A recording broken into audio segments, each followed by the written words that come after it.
आइए जी आगाज़ करते हैं हम अपने इस लेक्चर का, जिसमें हम IFRS 15 का आगाज़ करेंगे और इसका एक इंट्रोडक्शन देखेंगे।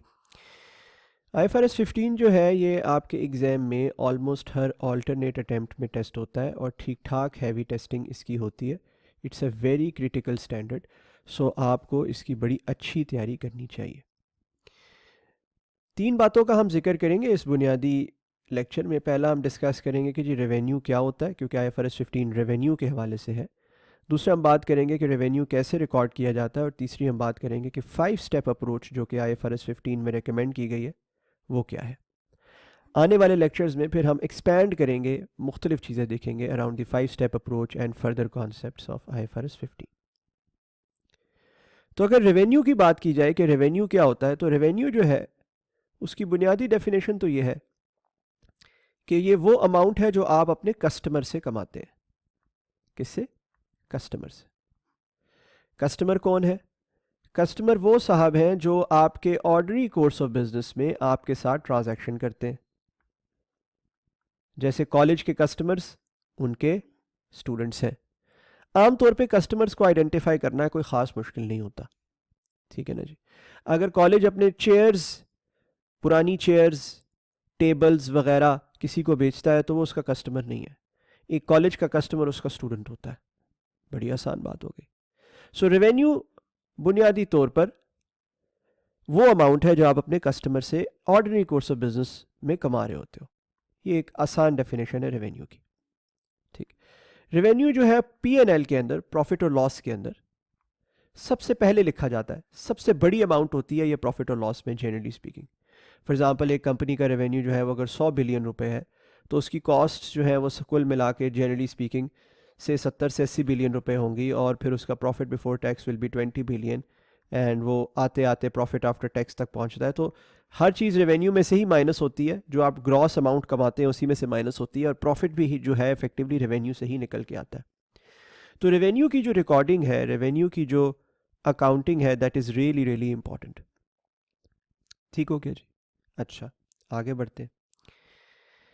Now how is revenue recorded, ये बड़ा इंपॉर्टेंट एक क्वेश्चन है। आमतौर पे तो रेवेन्यू की रिकॉर्डिंग जो है वो कोई ख़ास मुश्किल नहीं होती है। जैसे एक गाड़ी बनाने वाली कंपनी ने एक गाड़ी बनाई और बेची, तो जब बेची उसका रेवेन्यू फ़र्ज़ कीजिए 10 मिलियन रुपए रिकॉर्ड कर लिया।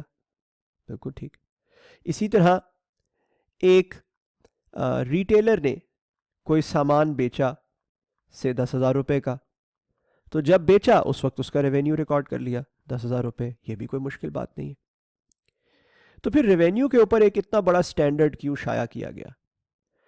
रेवेन्यू में अक्सर ट्रांजैक्शंस कॉम्प्लेक्स नहीं होती, बट कुछ ट्रांजैक्शंस कॉम्प्लेक्स हो जाती हैं। फॉर एग्जांपल, अगर आप 3 साल तक एक बिल्डिंग किसी को बना के देते हैं, तो उन 3 सालों में कब कितना रेवेन्यू रिकॉर्ड करना है ये एक क्वेश्चन मार्क होता है। ठीक है ना। इसको कहते हैं टाइमिंग ऑफ रेवेन्यू, यानी कि when is revenue required to be recorded. Timing of revenue recognition एक क्वेश्चन मार्क होता है। ठीक। अच्छा, फिर फर्ज कीजिए अगर आपने किसी से कमिट किया एक कॉन्ट्रैक्ट में कि मैं आपके लिए कुछ पार्ट्स बनाऊंगा, अगर वो पार्ट्स ए क्वालिटी के बन गए तो इतनी अमाउंट होगी, बी क्वालिटी के बन गए तो इतनी अमाउंट होगी। इसी तरह अगर वो पार्ट्स मैंने 3 मंथ्स के अंदर अंदर बना लिए तो मुझे इतना बोनस मिलेगा, और अगर 4 मंथ से ज़्यादा मैंने लगाए उसके ऊपर तो मुझे इतनी पेनल्टी लगेगी। अब जब ये सारी बातें इन्वॉल्व होंगी तो फिर ये भी क्वेश्चन मार्क हो जाएगा कि रेवेन्यू कितना रिकॉर्ड करना है, how much should it be recorded. ठीक है ना। So this is timing and amount of revenue. Timing, amount of revenue. ठीक। सो टाइमिंग एंड अमाउंट में भी एक फ़र्क है। सही है। अब अगर हम ये देखें कि तमाम ट्रांजैक्शंस क्या कॉम्प्लिकेटेड होती हैं रेवेन्यू की, क्या उनकी टाइमिंग और अमाउंट नहीं पता होती? नहीं, ऐसा नहीं है। कुछ ट्रांजैक्शंस कॉम्प्लिकेटेड होती हैं, कुछ में टाइमिंग का इशू होता है, कुछ में अमाउंट का इशू होता है। ठीक है, कुछ में इवन रिकॉर्डिंग के जर्नल्स का भी इशू होता है। आगे जाऊंगा तो बताऊंगा कि रिकॉर्ड कैसे करना है, कि आप पूरे का पूरा रेवेन्यू आज रिकॉर्ड कर लेना है, कोई अमाउंट लाइबिलिटी में लेके जानी चाहिए। जर्नल्स का भी इशू होता है। एग्जाम में आपको वो चीज़ें आती हैं जिनमें इन इश्यूज में से कोई एक या एक से ज़्यादा इशू होता है।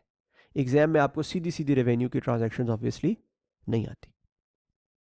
ठीक है जी, अब हम बात कर लेते हैं ज़रा बुनियादी तौर पे कि जी 5 step approach to revenue recognition standard ने क्या बताई है। IFRS 15 क्या कहता है? IFRS 15 कहता है कि अगर आपने किसी भी कॉन्ट्रैक्ट का रेवेन्यू रिकॉर्ड करना है, फ़र्ज़ कीजिए कॉलेज ने आपको एक कोर्स ऑफ़र किया या 2 कोर्सेज ऑफ़र किए, एक कोर्स था AFR का, एक कोर्स था BFD का, और आपने यू बीइंग अ स्टूडेंट वो कोर्सेज परचेज कर लिए, तो कॉलेज ने अब इन कोर्सेज का रेवेन्यू रिकॉर्ड करना है। कॉलेज इन कोर्सेज का रेवेन्यू रिकॉर्ड करते हुए किन स्टेप्स को फॉलो करेगा? Step number 1, identify the contract with the customer. वो कॉन्ट्रैक्ट देखें जिसके तहत रेवेन्यू रिकॉर्ड किया जाना है। Identify the contract with the customer, ये स्टेप नंबर 1 हो गया।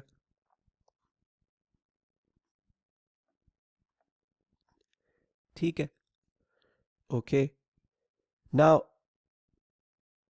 कस्टमर के साथ कॉन्ट्रैक्ट यहाँ पे क्या है? कस्टमर के साथ कॉन्ट्रैक्ट यहाँ पे ये है कि जी मैं आपको, कॉलेज आपको 2 कोर्सेज देगा, आप कॉलेज को फ़ी देंगे, इतनी टर्म या इतने पीरियड तक के लिए एक्सेस होएगा, इस LMS के ऊपर एक्सेस होगा, वो जो फॉर्म आप भरते हैं at the time of application, that is it, that is the contract. अब आप कहेंगे ये तो बड़ा आसान स्टेप था, बिल्कुल ऐसे ही है। 99% कॉन्ट्रैक्ट्स में ये स्टेप बड़ा आसान होता है, कुछ कॉन्ट्रैक्ट्स में मुश्किल होता है। जहाँ पे मुश्किल होगा वहाँ पे मैं आपको सिखाऊंगा कैसे मुश्किल हो जाता है। ठीक है, so this is the first step, identify the contract with the customer. पता चल गया जी हमें ये कॉन्ट्रैक्ट है जिसके तहत हमने रेवेन्यू रिकॉर्ड करना है। Step number two, identify the performance obligations. आप ये देखें कि कॉलेज ने, आपने, आप कॉलेज है ना, कॉलेज ने रेवेन्यू रिकॉर्ड करना है ना, आप कॉलेज हैं, आपने इस कॉन्ट्रैक्ट के तहत क्या क्या करना है और कब कब करना है। क्या क्या करना है और कब कब करना है। कॉलेज ने इस कॉन्ट्रैक्ट के तहत क्या करना है? 2 कोर्सेज का कंप्लीट एक्सेस, जो कि एक प्रॉपर अपडेटेड लेटेस्ट कोर्सेज होंगे, उनका कंप्लीट एक्सेस स्टूडेंट्स को देना है एक ख़ास तारीख से लेके ख़ास तारीख तक। फॉर एग्जांपल जनवरी से लेके जून तक। बिल्कुल ठीक है, जनवरी से जून तक। ये हो गई परफॉर्मेंस ऑब्लिगेशंस। 2 अलग अलग कोर्सेज है तो 2 अलग अलग परफॉर्मेंस ऑब्लिगेशंस है। हम कह देते हैं एक परफॉर्मेंस ऑब्लिगेशन है AFR का कोर्स, दूसरी परफॉर्मेंस ऑब्लिगेशन है BFD का कोर्स। इनका टाइम पीरियड क्या है? दोनों का टाइम पीरियड 6 मंथ्स है। ओवर 6 मंथ्स आगे जाऊंगा तो आपको ये भी बताऊंगा कि परफॉर्मेंस ऑब्लिगेशंस भी 2 तरह की होती हैं। एक ऐसी जो ओवर टाइम सेटिस्फाई की जाती है, ओवर टाइम पूरी की जाती है, और एक ऐसी जो at a point in time पूरी की जाती है।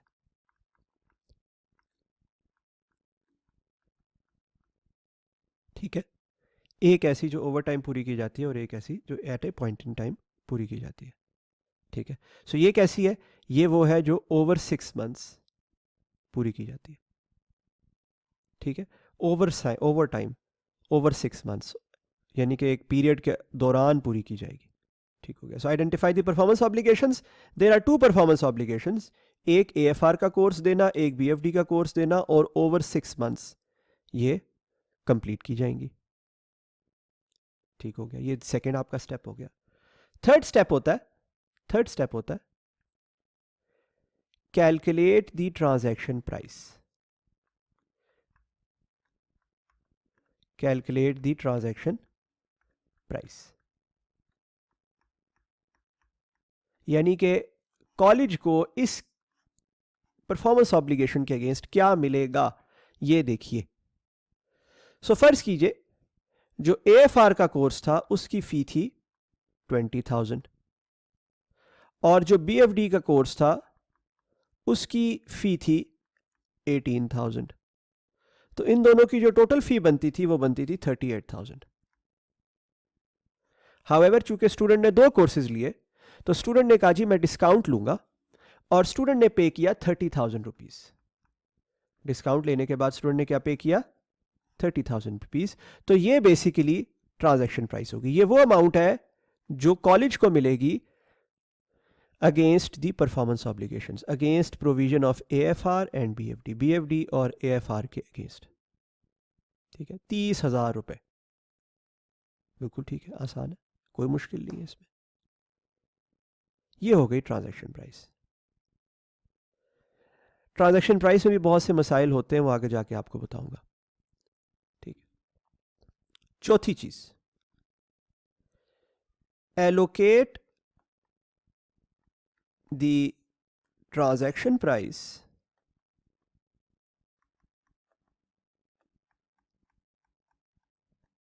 To performance obligations.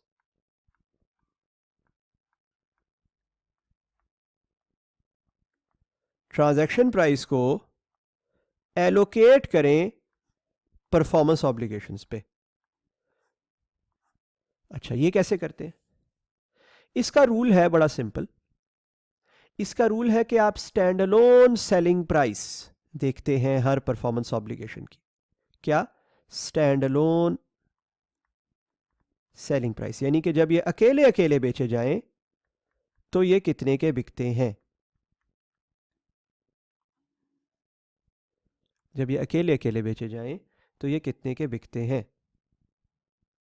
AFR अकेला बेचा जाए तो ये 20,000 का बिकता है और BFD अकेला बेचा जाए तो ये 18,000 का बिकता है। बिल्कुल ठीक। तो इनकी स्टैंड अलोन सेलिंग प्राइस, जिसको मैं कहता हूं SASP, stand alone selling price, लिख लेंगे ऐसे यहां पे। साथ लिखेंगे जी AFR, BFD। AFR आ गया आपका 20,000 रुपये का, BFD आ गया आपका 18,000 रुपये का, टोटल बनता है 38,000। अगर मैं इसको प्रोपोर्शनेट करूं, प्रो रेटा करूं, तो ये क्या क्या बनता है? इनका जो वेट बनता है, इंडिविजुअल वेट्स जो बनते हैं,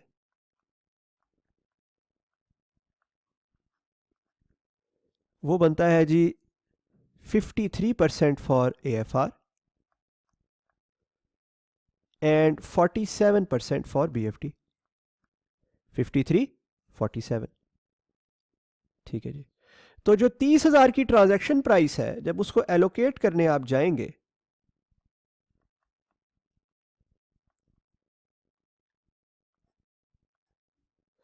तीस हजार की ट्रांजैक्शन प्राइस को जब आप एलोकेट करने जाएंगे तो ये ऐसे ही होगा।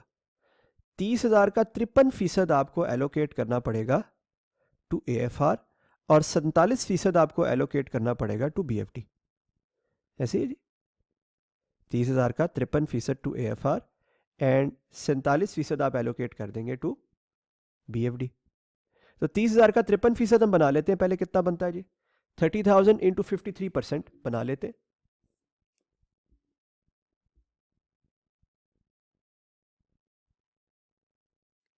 15,900 रुपए, 15,900 रुपए एलोकेट हो जाएंगे टू AFR और 14,100 रुपया एलोकेट हो जाएगा टू BFD। 30,000 रुपए की ये एलोकेशन होगी। ठीक है, बिल्कुल ठीक है। अब इसमें अगर हम देखें तो हमने डिस्काउंट भी दिया है। कितना? डिस्काउंट भी दिया है और डिस्काउंट की भी एलोकेशन हुई है इफेक्टिवली। अगर हम देखें डिस्काउंट कैसे पता चलेगा? डिस्काउंट ऐसे पता चलेगा कि हम देखेंगे कि यार हमने SASP थी 20,000, हमने एलोकेट किया 15,900, तो डिस्काउंट बना 4,100। इसी तरह SASP थी 18,000, एलोकेट किया 14,100, तो डिस्काउंट बना कितना? 3,900। ठीक है, तो हमने टोटल जो डिस्काउंट दिया 8,000 का, उसका स्प्लिट ये बनता है 4,100 और 3,900। तो अब क्या होगा, अब ये होगा कि जब AFR का कोर्स डिस्चार्ज होगा तो उसके लिए 15,900 रुपया फ़ी चार्ज होगी, और BFD का कोर्स जब डिस्चार्ज होगा तो उसके लिए 14,100 फ़ी चार्ज होगी। ठीक है, अब हम आखिरी स्टेप की तरफ आते हैं, which is the fifth step. Fifth step is record revenue when performance obligation is satisfied.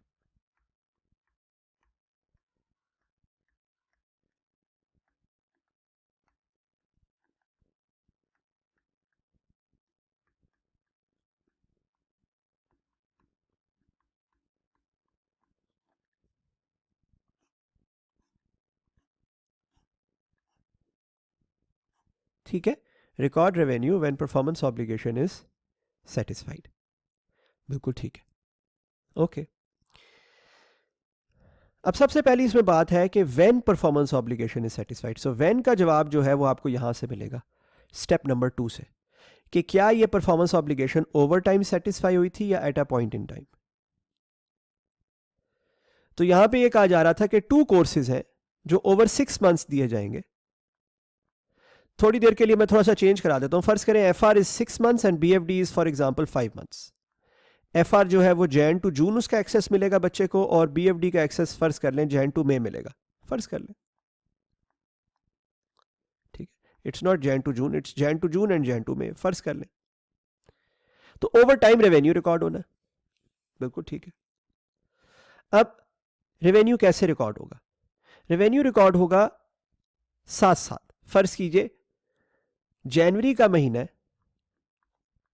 तो आप AFR का रेवेन्यू जो है, क्योंकि AFR 6 मंथ्स का कोर्स है टोटल और जनवरी का 1 महीना है, तो आप 1/6 करके AFR का रेवेन्यू रिकॉर्ड कर लेंगे.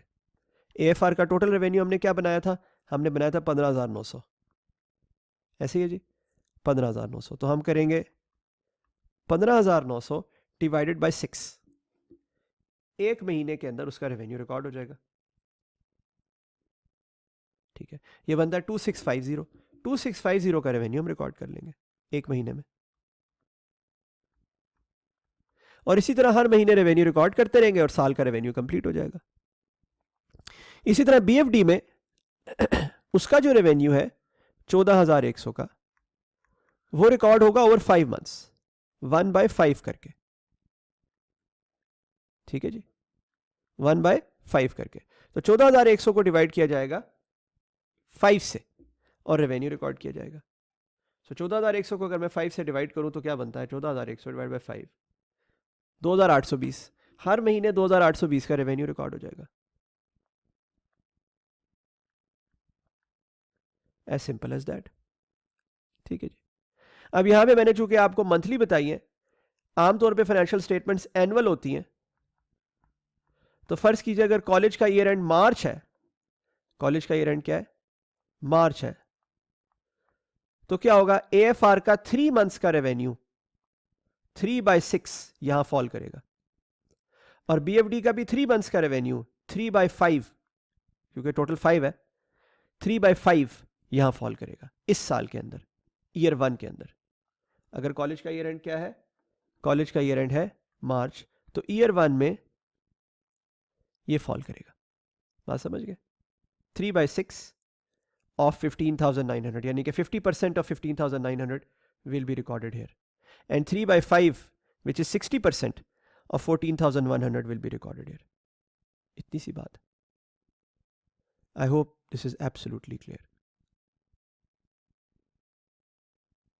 ठीक है जी, ये है वो बुनियादी 5 स्टेप अप्रोच जो IFRS 15 ने बताई. अब ये 5 स्टेप अप्रोच यहां तो बड़ी सिंपल लगी होगी आपको, लेकिन बहुत मुश्किल हो जाएगी आने वाले लेक्चर्स में. तो मैं रिपीट कर देता हूँ वो 5 स्टेप अप्रोच क्या है. सबसे पहले कॉन्ट्रैक्ट आइडेंटिफाई करना, फिर परफॉर्मेंस ऑब्लिगेशंस, यानी कि हमने क्या, सेलर ने जो रेवेन्यू रिकॉर्ड कर रहा है उसने क्या करना है for the buyer, performance obligations वो आइडेंटिफाई करना. क्या वो ओवर टाइम है, क्या वो at a point in time है, वो आइडेंटिफाई करना. फिर ट्रांजैक्शन प्राइस, यानी कि बायर सेलर को क्या पे करेगा वो आइडेंटिफाई करना। फिर एलोकेट करें transaction price, allocate the price to performance obligations, और वो स्टैंड अलोन सेलिंग प्राइस की बेसिस पे होती है। And then finally record revenue. ये है जी 5 स्टेप प्रोसेस। एक इंतहाई आसान एग्जाम्पल के साथ मैंने आपको सिखाया है। अगर चाहें तो आप इस लेक्चर को 2 बार ले लीजिए सो दैट ये 5 स्टेप अप्रोच बुनियादी तौर पे आपके जहन में क्लियर हो जाए। वंस ये क्लियर हो जाएगी तो फिर आइंदा आने वाले lectures are very very complicated, फिर मुश्किल तरीके की एप्लीकेशन होगी इस 5 स्टेप अप्रोच की। इसको अपने सामने बार बार लिखिए इन 5 स्टेप्स को, और कोशिश कीजिए कि 100% बेसिक्स इस 5 स्टेप अप्रोच के आपके सामने क्लियर है। ठीक है जी, आई होप आज का लेक्चर आपको समझ आ गया। Thank you very much.